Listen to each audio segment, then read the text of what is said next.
Henry Winkler breaks his silence on Ron Howard after 40 years. I had Ron Howard, who is my brother today, who I love with every fiber of my being. Stacy and I are the godparents of his children. He said, if God forbid anything happens to us, to Cheryl and to me, take them. You can bar mitzvah them if you want. Just take them. You know, they were yin and yang. They made the full circle. We could do scenes, 3-page scenes. We could do them in 20 minutes. We could rehearse them. We could ad-lib them. We could memorize them and shoot it 3 times in 20 minutes. I went where he went where I went. It was uncanny. It was uncanny. I'm not kidding. And that's not hyperbole. I'm not romanticizing. I'm telling you the truth. This was amazing chemistry. In the vast landscape of Hollywood friendships, few relationships have endured like the bond between Henry Winkler and Ron Howard. What began as a professional partnership on the set of Happy Days would evolve into a brotherhood that has shaped both their lives for over 4 decades. We are connected. When we met, he was 18, I was 27. And you dream for a chemistry with your fellow actor. And either it's there or it's not. Right. And so 50 years ago, we could do a 3-page scene in 20 minutes. We could rehearse it and memorize it and shoot it in 20 minutes. And it was like we were on a thread together. Yes. Yeah. We're at the Emmys. We had 45 seconds. They said action. And that chemistry came like a thunderbolt. Right back. Right into that space. Their age difference could have created a barrier, but instead it became a unique strength in their relationship. Howard, despite being younger, brought with him years of television experience from his time on The Andy Griffith Show, while Winkler brought theater training and raw talent. This combination of their different backgrounds and experiences created a dynamic that would prove invaluable during their early days on set together. I'll tell you something. There was a moment, I'm going back now a little bit, in the beginning when I looked at the script and I got really intense and I hit the script. I can't do this. I don't know how to do this. Wow. And Ron put his arm around me. He's 10 years younger than I. Walked me to the back of the soundstage and said, they're really trying, the writers, as hard as they can. I don't think it's a great idea to hit the script. I said, Ron, I'll never hit the script again. He was my teacher. This man, this young 18-year-old boy with ears where he could fly, and red hair, a lot of red hair at that time, was my teacher, was my guide.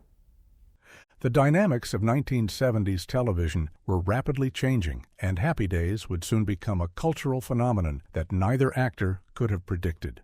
The show's evolution would test their friendship in ways that might have broken a lesser bond. As Winkler's character of the Fonz began to capture America's imagination, the show's focus began to The Fonzie Show could have created tension between the two stars. Many Hollywood friendships have crumbled under far less pressure than the seismic shift that occurred on their show. The entertainment industry is full of stories about co-stars whose relationships soured over billing disputes and character promise. Its successful run, Howard began to feel the pull of his original passion for filmmaking. The transition from actor to director is often a challenging one in Hollywood, requiring both courage and support from those closest to you. For Howard, having Winkler's unwavering support would prove invaluable during this pivotal moment in his career. Ron decided to leave.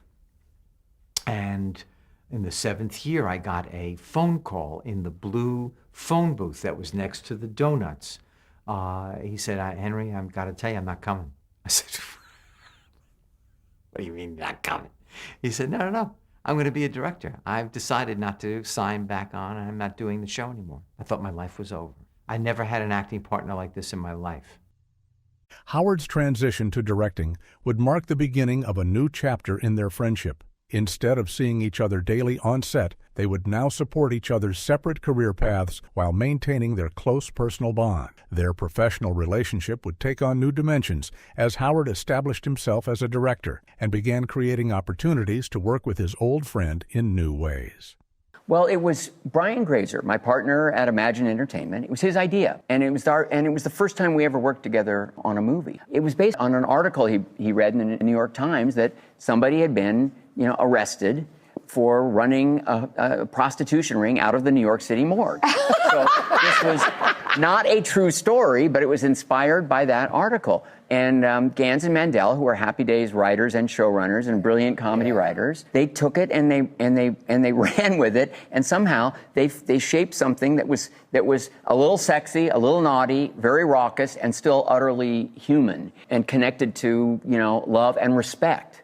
And Henry Winkler got it green-lit by agreeing to be in it, and then Michael Keaton was discovered through it, and it was a joy. As decades passed, their friendship remained constant through the many changes in both their lives. They supported each other through career highs and lows, personal milestones, and family celebrations. Their reunion at the Emmys would prove that some connections truly stand the test of time. I will tell you, honestly, I had a chemistry with Ron that was unparalleled. Yeah. And that was 50 years ago. So now we do like 45 seconds on the Emmys. And he turns to me and he starts talking. And like a thunderbolt, that chemistry came back like we had never stopped. Isn't that something? Oh, it was amazing. How do you explain that? I don't know. You can't create it. You can't wish it. It is or it isn't. Half a century after their first meeting on the Happy Days set, Henry Winkler and Ron Howard's friendship stands as a shining example of authentic connection in an industry often criticized for its superficiality. Their story reminds us that true friendship knows no hierarchy, transcends professional competition, and only grows stronger through life's transitions. As Hollywood continues to evolve, their enduring bond remains a testament to the power of genuine relationships in an often challenging industry.